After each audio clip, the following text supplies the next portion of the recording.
भाई भाई का जो संपत्ति विवाद है वो बढ़ता जा रहा है। अधिकांश मामले अगर आप देखेंगे कोर्ट में, तो वो जो विवाद चल रहा है वो छोटा भाई, बड़ा भाई या कोई चचेरा भाई है, तो उसके बीच में विवाद चल रहा है। लेकिन भाइयों का जो संपत्ति विवाद है उसके लिए हमारे देश में कानून क्या है? अगर दो भाई के बीच में, आप दो भाई हैं, तीन भाई हैं, चार भाई हैं, पांच भाई हैं, या आप दो भाई हैं और दो आपके जो चचेरे भाई हैं, या तीन आपके कोई चचेरे जो भाई हैं यहाँ पर, तो उनके बीच में जो है विवाद चल रहा है। विवाद किस बात का है? तो विवाद चल रहा है संपत्ति के लिए। ठीक है, विवाद जो हो रहा है वो संपत्ति के लिए हो रहा है। ये सभी जमीन के लिए हो रहा है विवाद। मकान जो बना हुआ है उस मकान के लिए, या आप कह सकते हैं जो मकान की जमीन है, ठीक है, जो मकान की जमीन है उसके लिए विवाद हो रहा है। तो उसके लिए विवाद हो रहा है। तो ये अगर विवाद भाइयों का है तो इस विवाद में क्या होगा? विवाद में अगर मामला कोर्ट तक पहुंचता है या जहां भी जाए, जो विवाद है, अभी कोर्ट में अगर आप देखेंगे बहुत सारे मामले जो आपको दिखेंगे, और वो जो विवाद है आपस में, वो या तो परिवार वाले के साथ है, नहीं तो आपस में जो भाई हैं वही भाई लड़ रहे हैं। ठीक है, या भाई का अगर कोई परिवार है तो भाई का परिवार लड़ रहा है। क्यों? जमीन के लिए लड़ रहा है, अपना हिस्सा के लिए कोई लड़ रहा है, कोई गलत तरीके से किसी का हिस्सा बेच दिया, ठीक है, ये जमीन जो है इसको बेच दिया गलत तरीके से, उसके लिए लड़ रहा है। कोई जो एक तरह से घर में रहने नहीं दिया जा रहा है ना, वो घर में जो है रहने नहीं दिया जा रहा, उसके लिए लड़ रहा है। तो ये जो समस्या है उसके लिए क्या कोई कानून है? क्या आपका जो अगर पारिवारिक विवाद है तो आसानी से संभव है? तो चलिए उसको समझते हैं। देखिए, दो भाई अगर आपस में अपनी जमीन, अपने मकान को अगर एक तरह से बांटना चाहता है तो वो कैसे अलग कर सकता है? तो एक है कि ये अपनी सहमति से जो है, एक तरह से परिवार की सहमति से अपनी संपत्ति को जो है डिवाइड कर सकता है। सहमति से कैसे करेगा? तो सहमति से करने के लिए भी उसको एक दस्तावेज जो है, डॉक्यूमेंट है, तो दस्तावेज की जरूरत है। यानी एक जो आप कह सकते हैं कि जो स्टाम्प लेगा, और स्टाम्प 1000 का हो, या आपके राज्य में राज्य सरकार के द्वारा नियम बनाए गए हैं। आपके राज्य में अगर 100 रुपये के ही स्टाम्प पे सारा प्रोसेस हो जाता है तो 100 का आप ले सकते हैं। तो मिनिमम एक कॉस्ट बटा, हो सकता है कि कहीं 5000 है तो 5000 का स्टाम्प जो है वो आपको लेना पड़ेगा। वो तो शुल्क है, वो आपको देना पड़ेगा। ठीक है, ठीक है। तो यानी आप इसको खरीदेंगे तो गवर्नमेंट को उसका पैसा मिलता है, पैसा आता है, तो ये और आपका एक डॉक्यूमेंट तैयार होता है। और जब तक इस डॉक्यूमेंट पे आप लिखेंगे नहीं तो गवर्नमेंट को पता कैसे चलेगा कि आपने कोई दस्तावेज आपस में बनाया? तो सहमति से आपने दस्तावेज तैयार कर लिया, दोनों भाइयों के द्वारा सिग्नेचर किया गया, सभी जमीन को अलग अलग करके जो है अपने अपने नाम पर जो है, अपने अपने नाम पर, ठीक है, अपने अपने नाम पर जो है वो क्या किया, एक तरह से ट्रांसफर करा लिया। तो ये हो गया एक प्रक्रिया सहमति से। दूसरा जो तरीका है, विकल्प है कि एक जब सहमति नहीं बन रही है, अक्सर देखा जाए कि दो भाई हैं बैठ रहे हैं, उनको नहीं, अब एक ये प्लॉट है, ये बड़ा प्लॉट है, इसको इसके लिए सब सोच रहा है कि नहीं एक जगह मेरा सारा मिले, इसको दो पार्ट में कोई नहीं करना चाह रहा है, या कोई ऐसे करना चाह रहा है। तो जो भी कारण हो, अगर उसमें से कोई एक भाई विवाद उत्पन्न करता है, सहमति से बंटवारा संभव नहीं लग रहा है, तो लोग क्या करते हैं, दूसरा विकल्प बचता है कि वो पंचायत जो है एक तरह से बुला लेते हैं।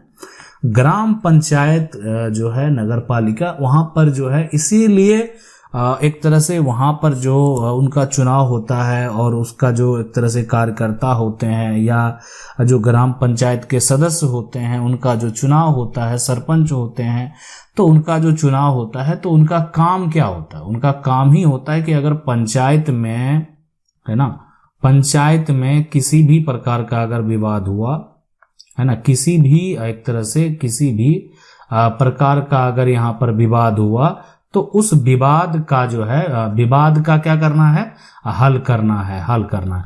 तो ये जो है एक तरह से पंचायत का काम है। तो अगर दो भाइयों के बीच में विवाद हुआ तो अब उसके बाद पंचायत का कागज बनेगा, मतलब यहाँ का दस्तावेज बना, यहाँ पर भी वो दस्तावेज बनेगा। तो यहाँ पर जो है जो भाई है ना, उनका छोटा भाई है, बड़ा भाई है, उनका तो सिग्नेचर होगा ही, ठीक है, जो दूसरा ऑप्शन है। और तीसरा जो यहाँ पर ग्राम पंचायत के जो पंचायत के सदस्य हैं, ठीक है, पंचायत के जो सदस्य हैं उनका भी, यानी अगर सरपंच हैं तो यहाँ पर सरपंच हैं, उनके पंच हैं, उनका सिग्नेचर होगा। तो ये एक दस्तावेज जो है आपको ग्राम पंचायत के द्वारा बनकर तैयार मिलेगा, जो कि इस दस्तावेज के आधार पर संपत्ति को आप अपने नाम पर ट्रांसफर करा सकते हैं।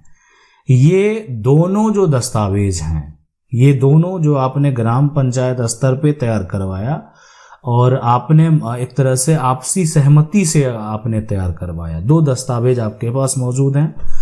अब एक तीसरा भी तरीका है जो कि आप चाहे तो वो भी करवा सकते हैं, ठीक है, वो, लेकिन देखें ये जो बंटवारा होता है, ये जो संपत्ति को जो विवाद होता है उसको खत्म करने का जो तरीका होता वो तीसरा होता है, वो होता है रजिस्ट्री, ठीक है। यानी ये रजिस्ट्री करके जो है आप अपनी संपत्ति को अलग अलग, मतलब रजिस्ट्री करने में ये आपको फिर उतना खर्च नहीं लगता है जितना आप एक किसी दूसरे को बेचते हैं। मतलब आप कह सकते हैं ये जमीन डिवाइड करने का एक रजिस्ट्री बंटवारा है, जिसके लिए भी आप डॉक्यूमेंट तैयार करवाएंगे, लेकिन यहाँ पर जो एक तरह से जो रजिस्ट्रार है उनसे, उनके द्वारा जो है एक रजिस्ट्री कार्यालय के जो ऑफिसर हैं उनके द्वारा ये जो है एक तरह से वेरीफाई करके आपकी रजिस्ट्री बंटवारा जो है कर दिया जाएगा। तो ये जो तीनों प्रोसेस है, एक हो गया कि आप पंचायत स्तर पे आपने कराया, रजिस्ट्री आपने करवा दिया, और आपने क्या किया कि एक तरह से सहमति से आपने करवाया, ये जो तैयार हुआ वो सहमति से हुआ। ये तीनों में अगर बात करें कि आपका दस्तावेज तीनों में तैयार है, ठीक है, लेकिन अगर बात ये करें कि एक तरह से जो होगा कि मान्यता की अगर बात करेंगे, सबसे बड़ी बात होती है कि आज से 50 साल बाद अगर परिवार का सदस्य जो है, परिवार का कोई सदस्य अगर विवाद करता है, ठीक है, यहाँ पर सदस्य अगर विवाद करता है तो ये जो प्रॉपर्टी है, ये जो दस्तावेज है, क्या ये दस्तावेज मान्य होगा? तो देखें, आपने अगर आपसी सहमति से दस्तावेज बनाया है तो उसका मान्यता कोर्ट में नहीं होगा, इसलिए कि विवाद करने वाले जो है बहुत साल बाद विवाद कर रहे हैं, और इसको भी हम डिटेल से बताएंगे कि पुराना दस्तावेज है उसका क्या मान्यता होगा, किस हिसाब से आप उसको चैलेंज कर पाएंगे, किस हिसाब से आप अपना दावा पेश कर पाएंगे। तो इसलिए जो आपसी सहमति, कहने का मतलब ये है कि मौखिक तरीके से किया गया बंटवारा जो है, ठीक है, आपने इसको रजिस्टर्ड नहीं करवाया, सबसे बड़ी बात है, और आपने जो भी कार्य किया वो मौखिक किया, तो मौखिक बंटवारा का मान्यता कोर्ट में जो है नहीं होता है। अभी के समय में अब आपको उसको रजिस्टर्ड करवाना चाहिए, यानी आप अगर पंचायत स्तर पे भी बंटवारा करते हैं और एक तरह से सरपंच का सिग्नेचर है, आपने उस आधार पर अपने अपने नाम पर ट्रांसफर भी करा लिया, तो आप जो है अगर वो दस्तावेज मौजूद है, देखें अब है कि अगर वैल्यू की बात करें तो इसका तो वैल्यू खत्म नहीं है ना, दूसरा है आप सबूत के तौर पे चलिए पेश कर सकते हैं इसको, लेकिन उतनी मान्यता इसकी भी नहीं होगी। तीसरा जो है ये सरकारी रजिस्टर्ड में क्या है मेंशन किया हुआ, सरकारी जो दस्तावेज है वहां पर मेंशन किया हुआ, तो वहां एक रिकॉर्ड रूम में आपने क्या किया, आपने किस प्रकार संपत्ति को डिवाइड किया वो मेंशन किया गया, तो ये होता है कि ये रजिस्टर्ड है।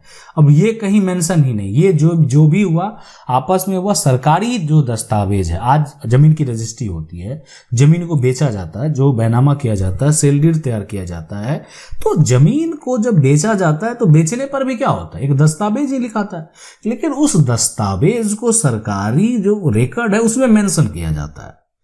तो मेंशन करना मतलब वहां पर भी आप एक दस्तावेज स्टाम्प पेपर लेके घर आते हैं, ठीक है, वो आपका एक प्रूफ हो गया, लेकिन वो आप सिर्फ उस पे लिख दें, और सरकारी जो दस्तावेज है वहां पर मेंशन नहीं हो, तो आपको पता है कि उस रजिस्ट्री का कोई मान्यता नहीं होगा, उस बैनामा का कोई मान्यता नहीं होगा, उस सेल डीड का कोई मान्यता नहीं होगा। तो इसलिए बेहद जरूरी है कि जो डॉक्यूमेंट हमने तैयार करवाए हैं वो सरकारी दस्तावेज में भी मेंशन हो जाए। अगर वो मेंशन हो जाता है तो उसका मान्यता कोर्ट में होता है। कोर्ट में आप सबूत के तौर पे आप उसको पेश कर सकते हैं।